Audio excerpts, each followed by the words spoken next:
welcome Shadrack Nsua.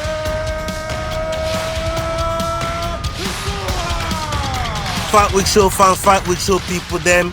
We are back with another interview, and today, look what the cat dragged in. Today we have Shadrack Blambee Nsua. How you doing, my brother? Nah, man, I can't complain. Everything is perfect. Everything is top notch. Yeah. Fantastic. I see the way you're smiling there. I see things are good. Bro, I want to congratulate you guys as well. You know, the residents of South Africa, people living out there in South Africa on the Springboks win. You know, the Springboks bringing the cup to South Africa. It's one that's making the whole of South Africa buzzing right now, man. Everybody's happy.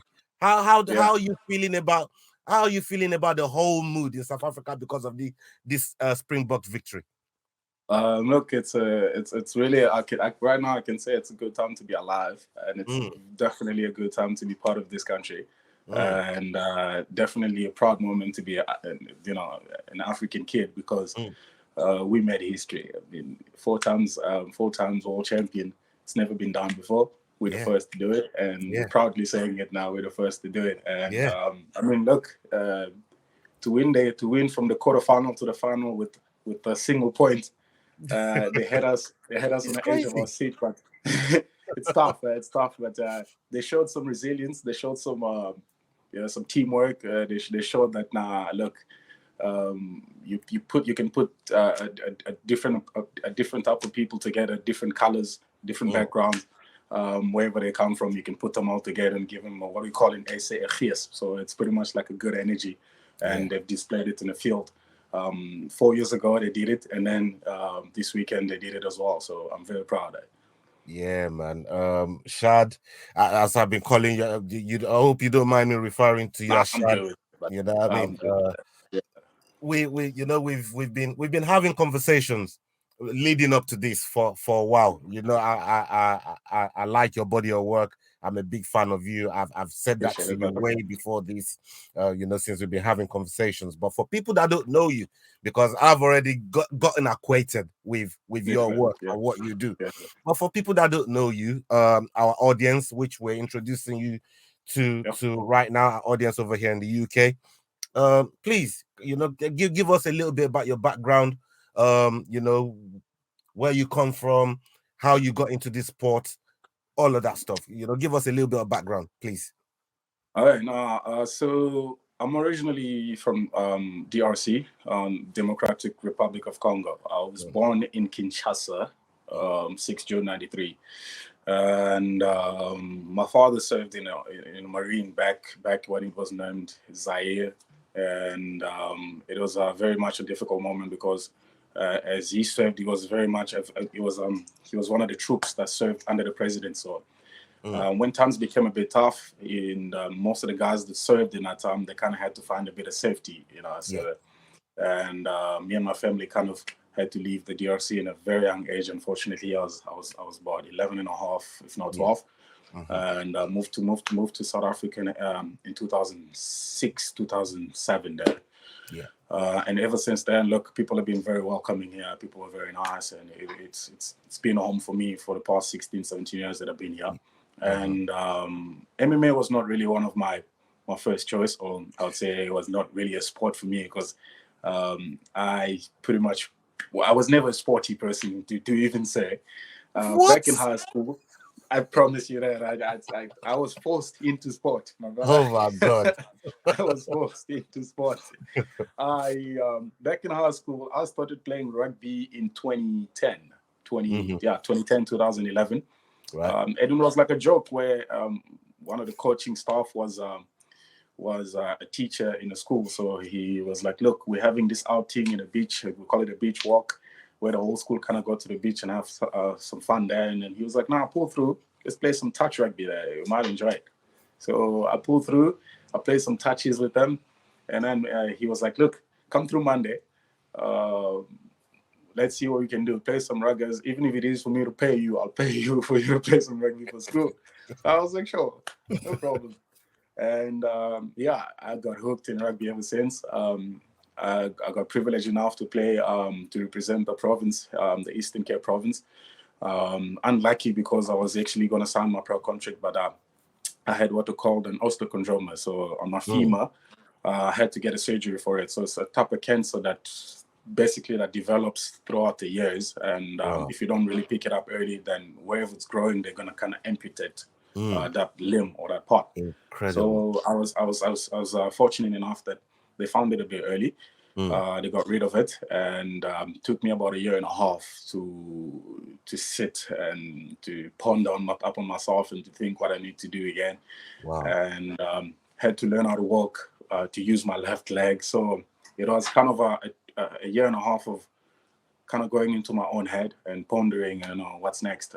Will I be able to play sports? Will I be able to do this or do this? So obviously, we saw some physios, doctors, and they were like, doesn't seem possible because obviously it was on a femur, and the femur, even though it's very strong, they actually cut off something so that might make it a bit fragile. So I was very resilient. I didn't want to listen to them. I was like, nah, I'm already hooked. I love sports, and I've made up my mind that I want to go pro at any sport that I play, and I don't play sport for fun. I don't do sport for fun. So, and one of my friend and my uncle, he told me, he's like, look, MMA or boxing is gonna help you with your fitness before you get back into rugby.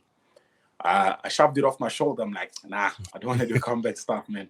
And the one time, because he used to run his own plumbing company, so he invited me to go do some shopping with him, plumbing shopping. So he's like, nah, look, I'll need you to help me, because at the time I was working in a gym as a personal trainer, so I was really big, I was muscular. So he's like, I'm gonna need your muscles to help me put a bit of stuff in the back of my backy there. So I was like, nah, I'll help you, it's fine. Yeah. And he took me to Womo Park, where Peswa used to be, and before we went to build a warehouse where they obviously sell plumbing stuff, he was like, nah, I want to check something in the mall, come with me please. So I walked with him. And knowing my uncle, I know is a very tricky man, And he took me to this place. He introduced me to Chris Bright, who's currently my coach now. Yeah. And I went there for like a week, and then I did not go for like 3, 4, 5 months. And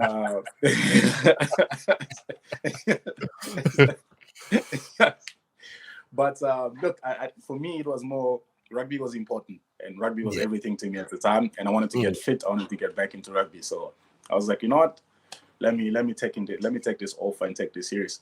And then ever since then, joining the MMA world, and the people around, the room of people or the teammates that I met in the MMA, they were just different. They treated me different. They looked at me different. They spoke to me different. And that's, for me, is what I've been looking for. The energy, how they treat now, regardless of what the color of the skin was, they looked at me very differently. Whereby in the rugby world, I enjoyed it, but it was a lot of up and down, a lot of this and that. So I didn't really like the energy as much, too much. Yeah, I didn't basically like a Francis Ngannou vibe. You know what I mean? Yeah. I didn't really like the way I was being treated, but I enjoyed the sport. But other than that, joining MMA changed the whole perspective. And I asked myself, will I be able to fight, bro? I was like, let's see what we can do. Well, 7 years down the line, 9 years down the line, I had my first amateur fight. Lasted about 45, 46 seconds. And that's when I kind of discovered that now. I walked out the cage and I discovered, like, nah, bro, like, for the past 25, 26 years of my life, I've gone through so much negative things. And I felt like that was the place where I can kind of let it all out. Without any hindering in my mind or in my heart. And then every time I'd step into the ring or in a cage, it felt like I was a brand new person. I'd be happy, like, smile from ear to ear. I'm sure you've seen it on my way in as well. Oh, yeah. And like I would say, that's basically like the happiest place I've ever been. Ever since I've joined sports, and this sport has done so much for me. Not just inside but outside as well. Discipline wise, it taught me to be humble in life.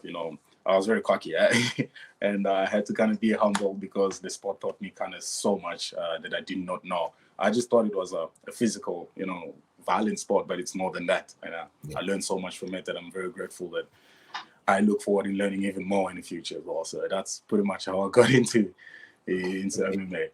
Incredible story, man. Incredible story.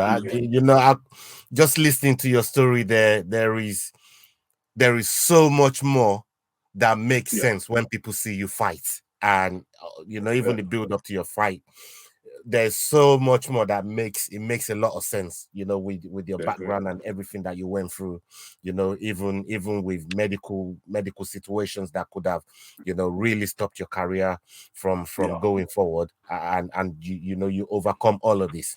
And when we see you in the cage do what you do, is because you've said it so many times, every time I go in the cage, I let everything out.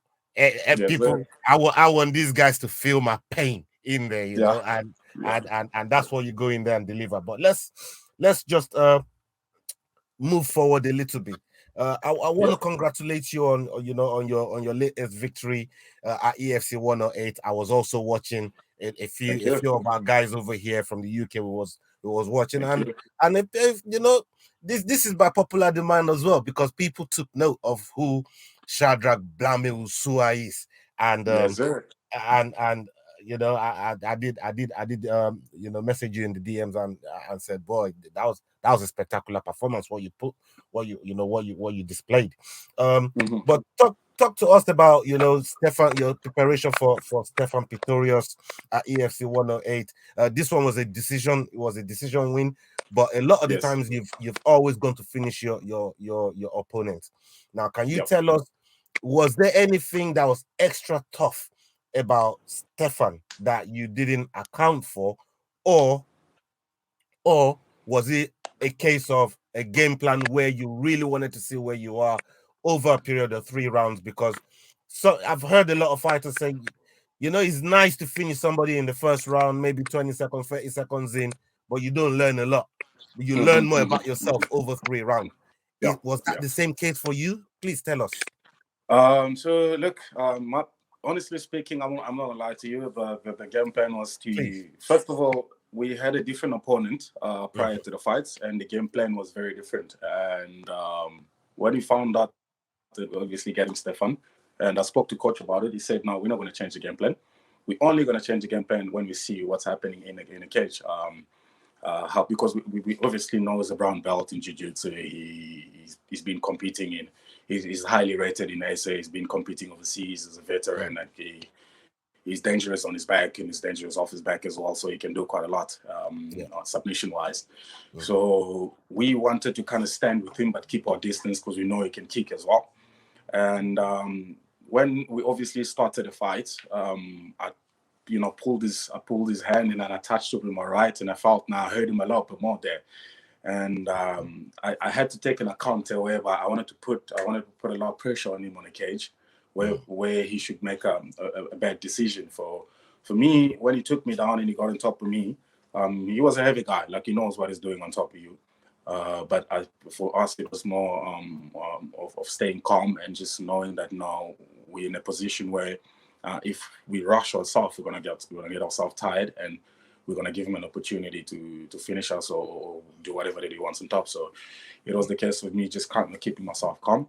And obviously after the first round, coach asked me, he's like, "Now, how was he on the ground?" So I was like, it wasn't really difficult to control him. So he's like, let's keep it at now. Let's put him on the ground and control him and grind him and see if we can finish him in a second. But the plan was to finish him in a second, not the first, because I didn't want to finish the fight in the first round, because like you say, it was more of learning a lot from about myself, and not just myself.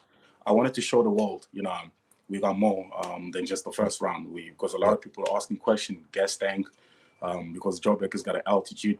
I know I put in the work. We know we put in the work. So it was more of showing the world, we have a gas stand. We can stand if we want to stand.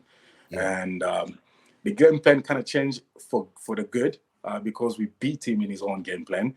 And the only problem that I had with that fight for myself, pretty much, even the coach was like, "Nah, it's fine. You don't have to feel like that. It happens. You're still learning." I'm like, "I understand, coach, but I was still resilient in trying to finish him, instead of me actually switching a game plan a little bit and submitting him, because there was a lot of opportunity, there was a lot of opening where I could have gone to submissions in a fight as well.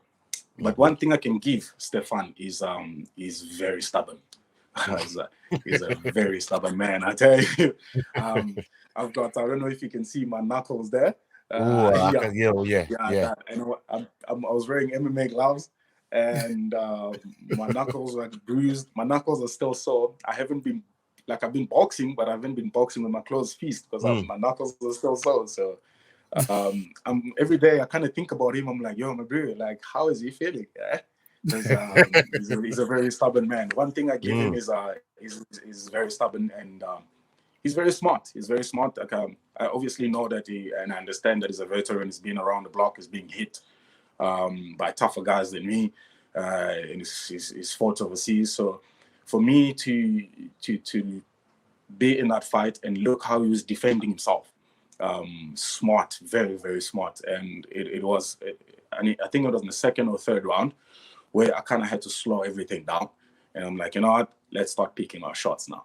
Because right now he's defending well. I don't just want to throw it.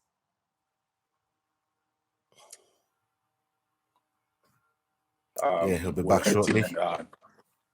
And that's actually when I started throwing a couple of knees to the body as well. But other than that, very tough guy. I give him props on that, actually. A very, very tough guy to put away. But respect to him for taking the fights as well. No, fantastic.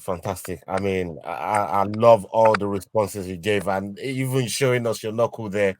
Like, if your knuckle's still hurting right now, how must you be feeling? You know, it's incredible. It's just incredible to think. I want to ask you this. Like, what did you take from that fight now? That we now, because like you said, you want to show the world that there's gas tank there. I've seen, you know, I watch your debut, and I watch your post fight in cage interview, and you let the world know you want to take me down. You dead. You stand with me. You dead. Anywhere you want to go, it's game over for you, man. Right? So where, you know, what have you taken? Because people now know the gas tank is there. So whatever it is that people, they now know gas tank is there. Shadrack has the gas tank. It has the power. I saw the way you were powering out of grappling moves. Like, your opponent take you to the ground, you just power out of it. It's not even like a setup. The power is just there to just like you're not strong enough to even hold me down here, and that's what you're showing these guys, right? So what do you have to take into the next game that you've now taken out of this last fight against Stefan? Because now you know how to deal with stubborn guys. How do you now implement that into your next fight? Should that come about? What I can say right now, what we can take from the last fight is accept the fact that not every finish will come from a knockout. Some finishes we can get from submissions as well. So,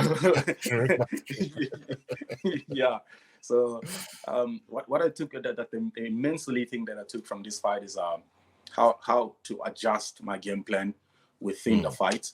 If I feel like I can't put this guy away with obviously trying to put him away, knock him out, we can always switch to submissions, because I mean I train with arguably the best grappling coach in the continent of Africa.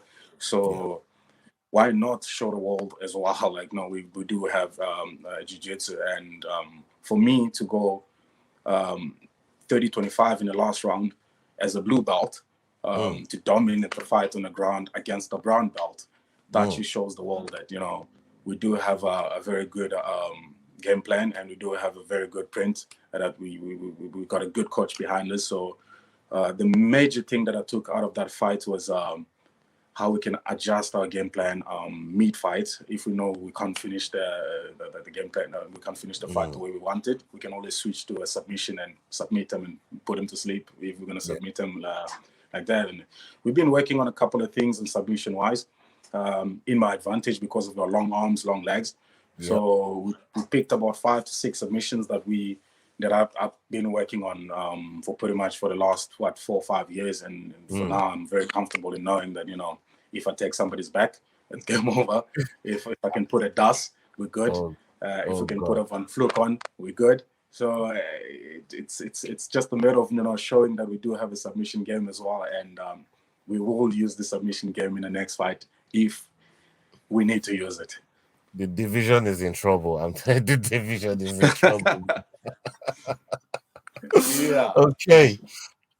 I mean, this everything what you said over the last few questions we've put to you is just shown your growth since your debut to where you are now as a fighter and as a person.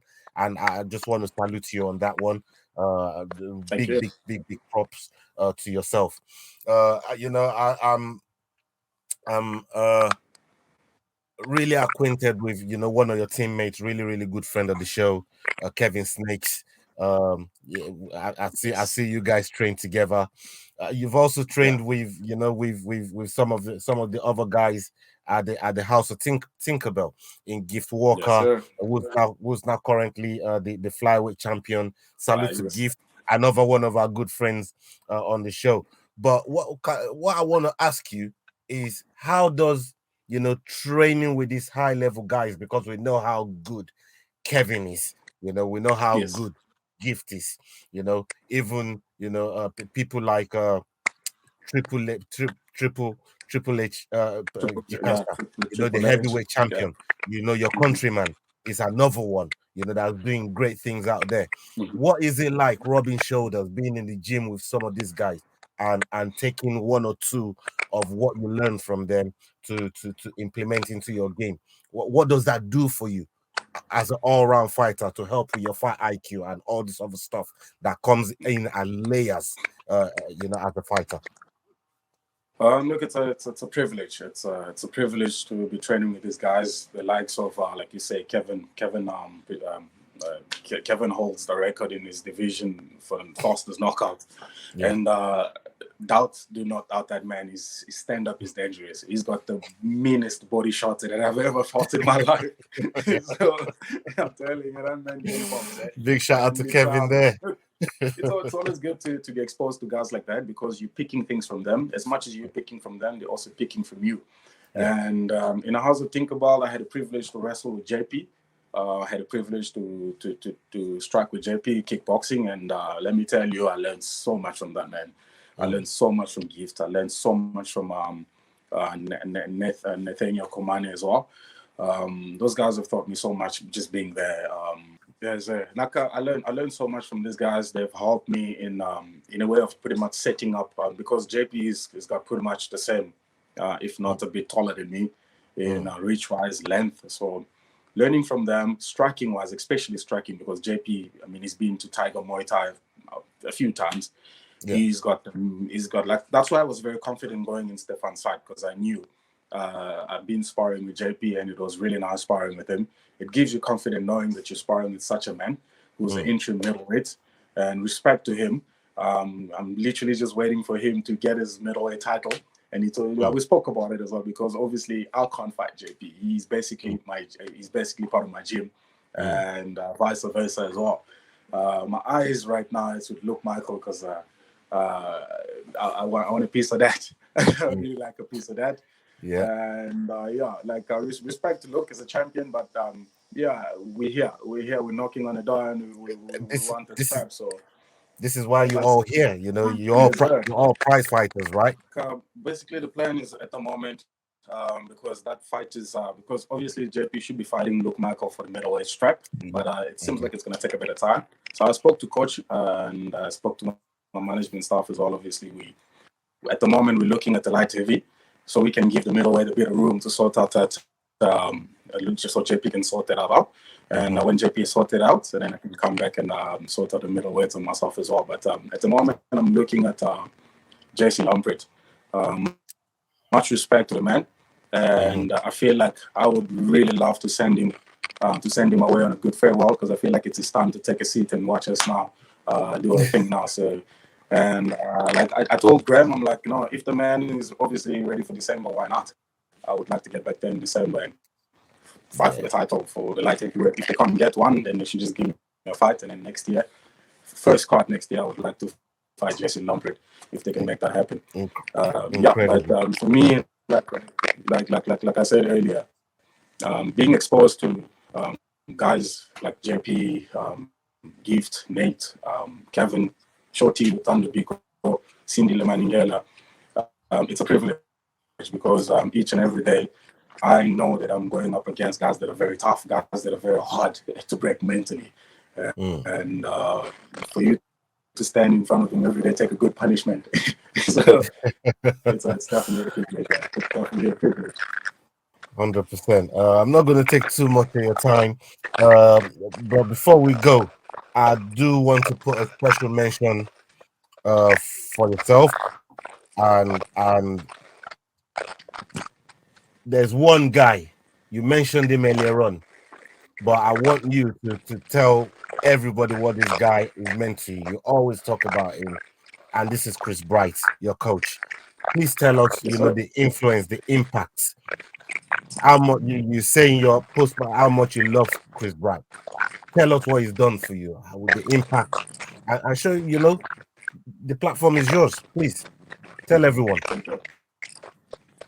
Like that man is we look at him as a father figure. We don't look at him as a coach. We look at him like he's a father to us, because he is a father to us. He even treats us like we're his kids, right? When he gets upset with us, we actually shake him. We're like, oh, he's not happy. So one thing that man taught me in this industry, on this sport, is hard work beats anything. You gotta make sure that you outwork your opponent and you outwork anyone in a room where you're training, because that's what's gonna get you up where you want to go in life. And look, my dreams and my goals are very bigger than just competing in Africa. I want to go compete in the world. I want to be on a world stage where our whole world is watching. There's one guy that comes from a very small town in Eastern Cape, Gqeberha. So what he has done for me ever since I joined the sport, it's tremendous. It's big. It's major. Like, props to him. I've got so much respect for him. I've got so much love for him, and like I carry a tattoo with me of the logo of the gym for a reason, because without him I wouldn't be who I am today. I wouldn't be recognized as the person that I am today, and not just in the ring but outside the ring. The type of the person that I am, a very nice, humble person. The character that I am today is props to him as well, because he definitely upholds himself in a high standard, and that is what puts us in it's not a pressure, it puts us in a spot where we kind of have to follow that same standard that he puts right in front of us as well. And sometimes you get into that room, you're like, damn it, I don't want to be here because it's painful, I'm tired. But you know why you're at the end of the day.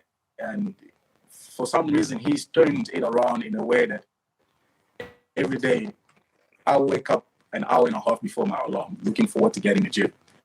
And I want to spend 14 to 17 hours of my day in the gym because of him.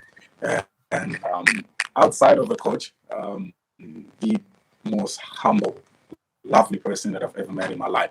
Like, what he is into this sport and into this continent. It could be, lifting his shoulder and be like, I'm anything, but he's so humble, the most sweetest person you can ever be, you meet or talk to, and funny, full of jokes.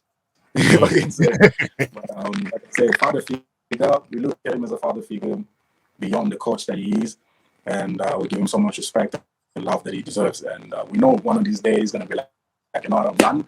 But for now, we want to take as much as we can from him, because it's like it's just like I don't know how to put it in words, but the simple term for me to put it is to be a respectable blue belt into this sport by a higher belt. That means already everything, because right now he's got, besides me, he's got Jason Durant, who's exceptional in jiu-jitsu. He's been smashing everyone in the country currently. And he's a blue belt. He's been smashing black belts, brown belts, you name it, big names. Crazy.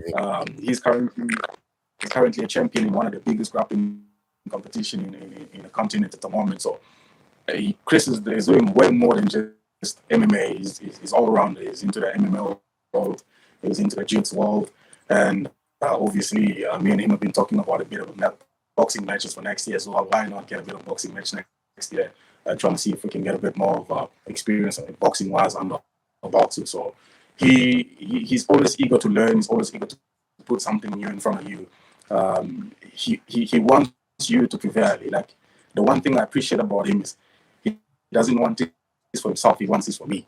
You know, and he says it every day. I want you to be in the biggest stage of the world. I'm like, no, I want to take you into the biggest stage of the world. It's so small.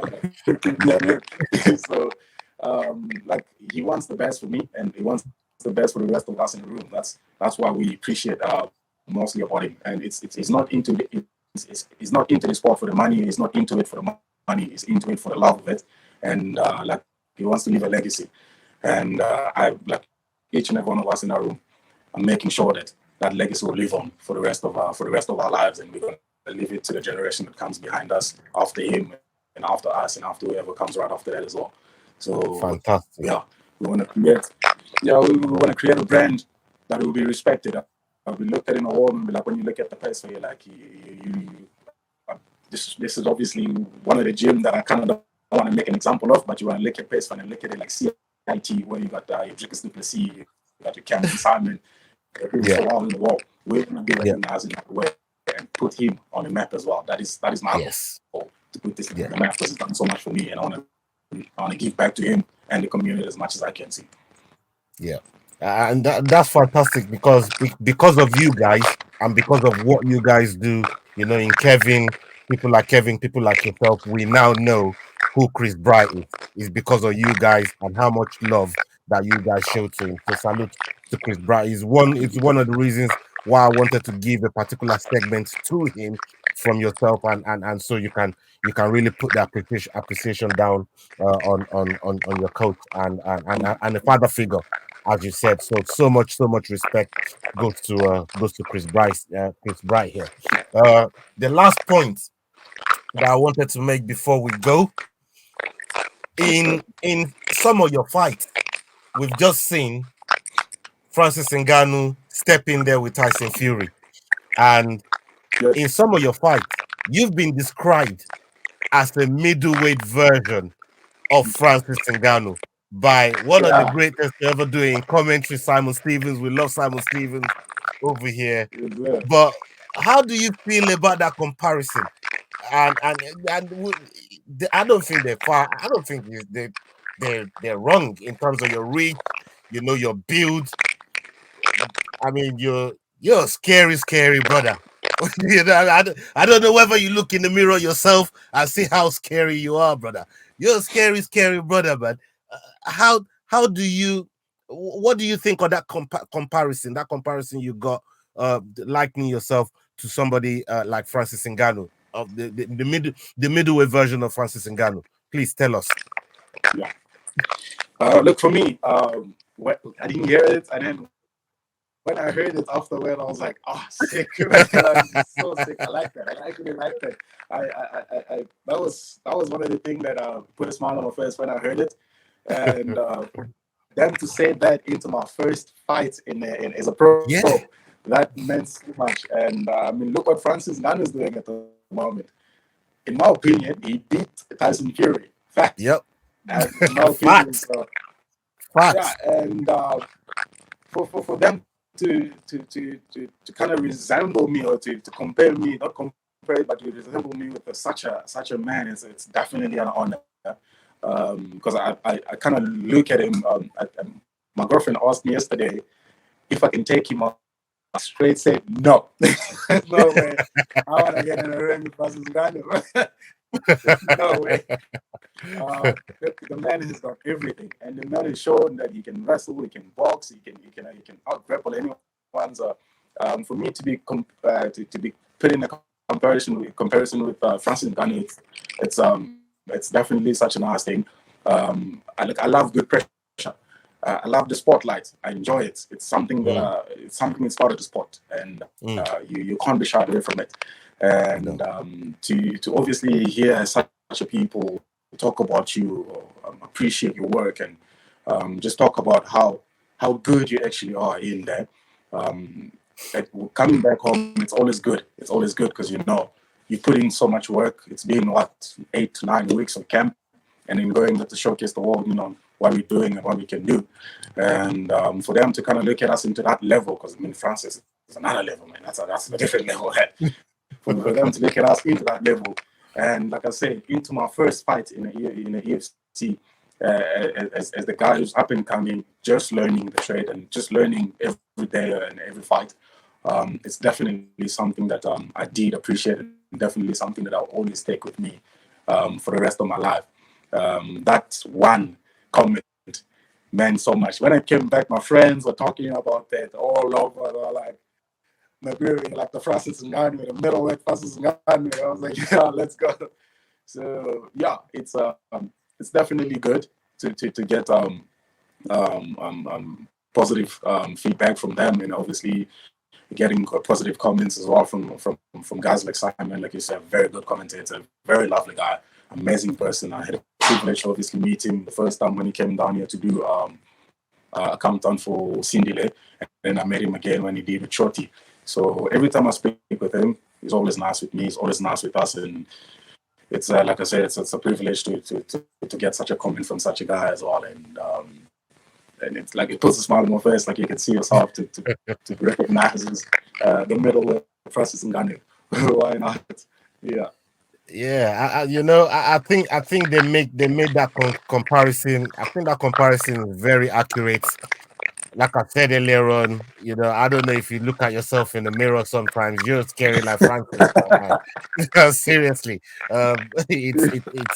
it's a very, very accurate comparison. And for people, my audience, if you haven't seen Blambee fight, if you haven't seen him in the octagon, please, I implore you. We're going to put some links in our description as well of some of his fights.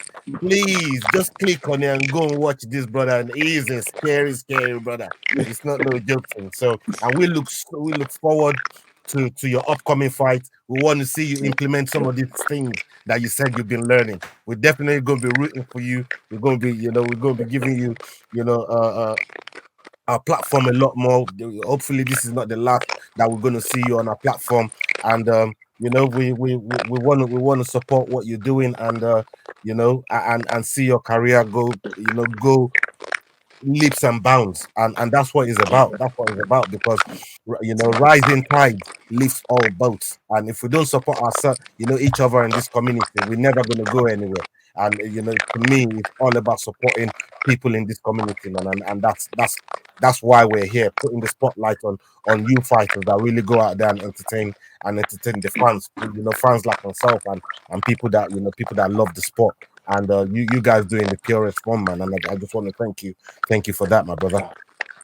Thank you, brother. I really appreciate being part of your show, and it's really nice just speaking to you, man. It's really nice speaking. I know we've been talking for some time as well to try to get it going, but yeah, it's really nice to be speaking to you and being part of your show. It's a pleasure, brother. It's an honor, actually, not even a pleasure. It's an honor to be part of your show, and I really do appreciate you taking your time and speaking with me, and obviously asking questions and stuff. And I look forward to doing this again as